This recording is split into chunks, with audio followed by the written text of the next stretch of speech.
Sobat Tripod, pria ini mengaku sebagai anggota Komisi Pengawasan Korupsi atau KPK Tipikor dan hendak memberikan bantuan dana hibah sebesar 3,5 miliar rupiah untuk pembangunan gereja di Desa Fatumnasi, Kabupaten TTS, Provinsi NTT. Tetapi sebelum dana hibah tersebut diberikan, ia meminta uang tunai puluhan juta rupiah untuk pembuatan proposal dan RAB serta membayar arsitek untuk membuat desain gedung gereja yang baru. Namun setelah mendapatkan uang tersebut, ia tidak pernah muncul di desa itu lagi. Setelah dicari-cari dan diselidiki, ternyata uang yang sudah diambilnya itu dipakai untuk membeli sebuah sepeda motor dan keperluan sehari-hari. Yang menarik yaitu pria ini memiliki ID card Badan Intelijen DPP KPK Tipikor. Lalu apakah KPK Tipikor ini sama dengan KPK RI yang biasanya menangani kasus-kasus korupsi para pejabat tinggi pemerintahan? Nah, untuk mengetahui seperti apakah detail kejadian ini serta menjawab pertanyaan tersebut, langsung saja kita mulai.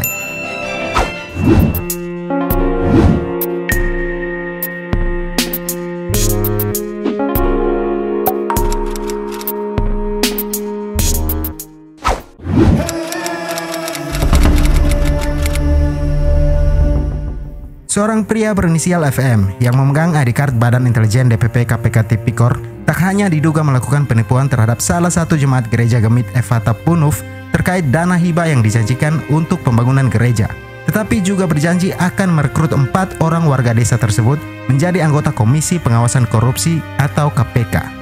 Kejadian ini bermula ketika FM datang ke rumah Martinus Bai dan Lazarus Bai di Desa Fatumnasi, Kabupaten TTS untuk merekrut keduanya menjadi anggota KPK pada bulan Februari lalu. Pada kesempatan itu, FM juga membicarakan perihal bantuan listrik dan jalan bagi masyarakat desa tersebut. Setelah datang kedua kalinya, FM mengundang seorang warga desa lagi bernama Bernardus Sapneno untuk datang ke rumah Martinus Bai. Mereka membicarakan banyak hal terkait bantuan kepada masyarakat Desa Fatumnasi.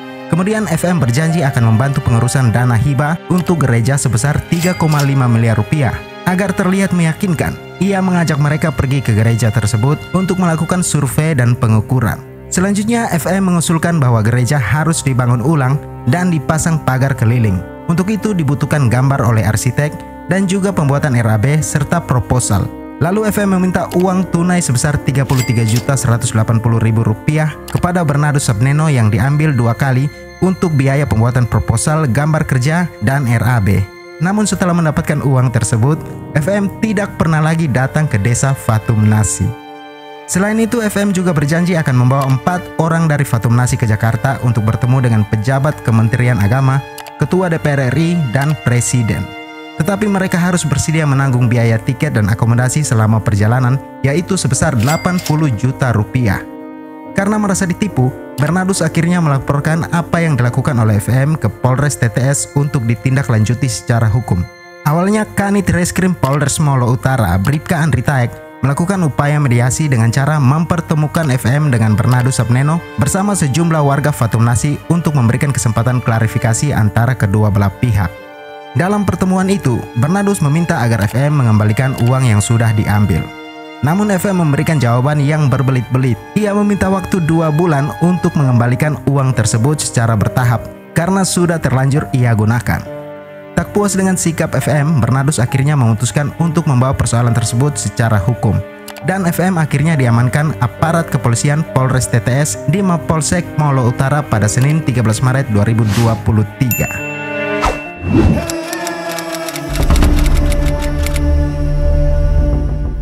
Kejadian seperti ini bukan baru pertama kali terjadi, Sobat Tripod. Sebelumnya pada Desember 2017 di Klaten, Jawa Tengah, seorang pria berinisial AW diamankan oleh petugas Polsek Juwiring karena diduga hendak melakukan penipuan dengan modus meminta laporan desa untuk diperiksa. Pria ini memiliki ID card yang sama dengan tersangka FM di Desa Fatumnasi, Timur Tengah Selatan. Dan pada Agustus 2018, tim Ditreskrimsus Polda Aceh menangkap seorang pria berinisial AN yang mengaku sebagai penyidik KPK di salah satu hotel di Yogyakarta. Menariknya, pria ini juga memiliki ID card yang sama dengan tersangka AW di Jawa Tengah dan FM di Nusa Tenggara Timur. Kemudian pada akhir Januari 2020, Kepala Desa Werwaru melaporkan 4 pria ke SPKT Polres Maluku Barat Daya karena melakukan pemerasan dan penipuan yang mengatasnamakan Komisi Pengawasan Korupsi atau KPK Tipikor. Selain itu, pada November 2019, beredar surat permohonan sponsorship atau donasi dari DPP Komisi Pengawasan Korupsi atau KPK Tipikor yang membuat resah para pejabat dan pengusaha di Kota Batu, Jawa Timur. Bukan itu saja, pada November 2021 beredar juga sebuah surat yang mengatasnamakan KPK Tipikor Provinsi Riau kepada Ketua Persatuan Wartawan Indonesia Kabupaten Bangkalis. Uniknya, pada surat-surat tersebut terpampang logo yang mirip dengan logo Komisi Pemberantasan Korupsi Republik Indonesia atau KPK RI di sebelah kanan surat. Bedanya, logo Komisi Pengawasan Korupsi atau KPK Tipikor ini berbentuk lingkaran dan terdapat tulisan Tipikor di atas Garuda. Dan pada April 2019, sebuah media online yaitu Kumparan News melakukan penelusuran terhadap yayasan yang memiliki nama dan logo mirip dengan KPK RI yang sekarang dipimpin oleh Firly Bahuri. Yayasan tersebut berkantor di salah satu mal besar di Kabupaten Sleman, Daerah Istimewa Yogyakarta, yaitu Jogja City Mall. Di depan kantor terpampang tulisan besar Dewan Pimpinan Pusat KPK Tipikor dengan dua logo yang mirip dengan logo KPK RI dan logo Tipikor. Menariknya, saat hendak bertemu dengan wakil ketua yayasan tersebut, tim Kumparan melihat nama Menko Polhukam saat ini yaitu Bapak Mahfud MD sebagai Dewan Penasehat Yayasan di salah satu ruangan kantor tersebut. Ketika dikonfirmasi ke Bapak Mahfud pada Kamis 18 April 2019 oleh Kumparan, beliau menegaskan bahwa namanya dicatut oleh yayasan tersebut. Meski demikian, Pak Mahfud tidak menepis fakta bahwa ia mengenal ketua yayasan KPK Tipikor yang bernama Dr. Marwan. Beliau juga mengatakan bahwa ia berkali-kali diajak bergabung oleh Dr. Marwan sejak awal berdirinya yayasan tersebut. Tetapi ia menolak. Yang menjadi masalah yaitu perbuatan para oknum yayasan tersebut yang menyalahgunakan nama dan logo yang sangat mirip dengan KPK RI untuk melakukan tindak kriminal penipuan, pemerasan dan pemalsuan yang terjadi di berbagai daerah di Indonesia termasuk di Desa Fatumnasi, Kabupaten TTS baru-baru ini. Oleh karena itu, PLT Juru Bicara Komisi Pemberantasan Korupsi Ali Fikri meminta agar mereka yang menggunakan nama dan logo mirip KPK tidak menyalahgunakan untuk menakut-nakuti, apalagi melakukan pemerasan. Di laman resmi KPK, Ali menegaskan bahwa kedudukan KPK berdasarkan Pasal 19 Undang-Undang Nomor 19 Tahun 2019 adalah di Ibu Kota Negara Republik Indonesia dan wilayah kerjanya meliputi seluruh wilayah NKRI. Dengan demikian, KPK tidak pernah memiliki kantor perwakilan di daerah baik pada level kota, kabupaten maupun provinsi. Komisi Pemberantasan Korupsi juga meminta masyarakat untuk melaporkan aduan langsung ke KPK atau kantor kepolisian apabila menemukan pihak-pihak yang mengaku sebagai pegawai KPK alias KPK gadungan dan diduga melakukan pelanggaran.